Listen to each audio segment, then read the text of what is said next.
প্রিয় ভাই সব, প্রিয় গায়েজ, রাসূল করিম সাল্লাল্লাহু আলাইহি ওয়াসাল্লামের জামানার আমি একটা ছোট্ট গল্প বলতে চেষ্টা করতেছি। এক ব্যক্তি রাসূল করিম সাল্লাল্লাহু আলাইহি ওয়াসাল্লামের অতিথি হয়েছিলেন। এক ব্যক্তি রাসূল করিম সাল্লাল্লাহু আলাইহি ওয়াসাল্লামের অতিথি হয়েছিলেন। তিনি ছিলেন না মুসলিম, তিনি অমুসলিম ছিলেন, তিনি মুসলিম ছিলেন না। এই ব্যক্তি রাসূল করিম সাল্লাল্লাহু আলাইহি ওয়াসাল্লামের বাসায় এসে রাত্রে বললেন, হুজুর, এই আল্লাহর দোস্ত, হে প্রিয় নবী, আমি তো রাত্রে আর কোথায় যেতে পারছি না, তাই আপনার এখানে থাকতে চাচ্ছি।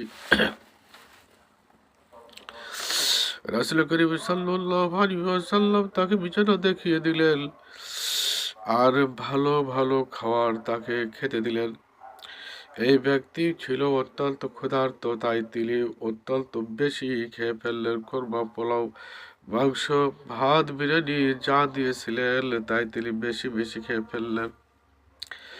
বেশি খাওয়ার পর গভীর যখন রাত হয়ে গেল, লোকটির প্রাকৃতিক ডাকে সাড়া দিতে চাইল। লোকটি কোনো জায়গা না পেয়ে তিনি না কাউকে ডেকে, জায়গা না চিনতে পেরে না কাউকে ডেকে তিনি বিছানায় প্রাকৃতিক ডাকটা ছেড়ে দিলেন। এইদিকে লোকটি মনে মনে ভাবে, না জানি আমাকে কি বলে সকাল হতে হতে সকালের আগেই আমাকে এই বাড়ি ছেড়ে পালিয়ে যেতে হবে। সকালের আগেই ভোর রাতে অন্ধকারে আমাকে এই বাড়ি ছেড়ে পালিয়ে যেতে হবে, না হলে তিনি দেখতে পারলে আমাকে অনেক কথা বলবে। এইদিকে তিনি ভোর না হওয়ার আগে তিনি চলে গেলেন।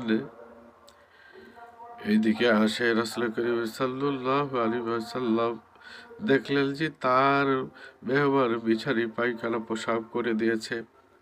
তিনি অত্যন্ত মর্মাহত হলেন। আমি যদি আমার মেহমানের রাত্রে খোঁজ খবর নিতাম, তাহলে হয়তো তিনি কষ্ট পেতেন না, তিনি দুঃখ পেতেন না, তিনি জ্বালা যন্ত্রণা সহ্য করতেন না।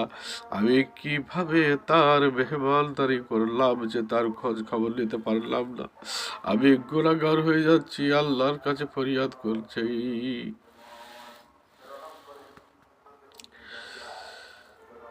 এই দিকে তিনি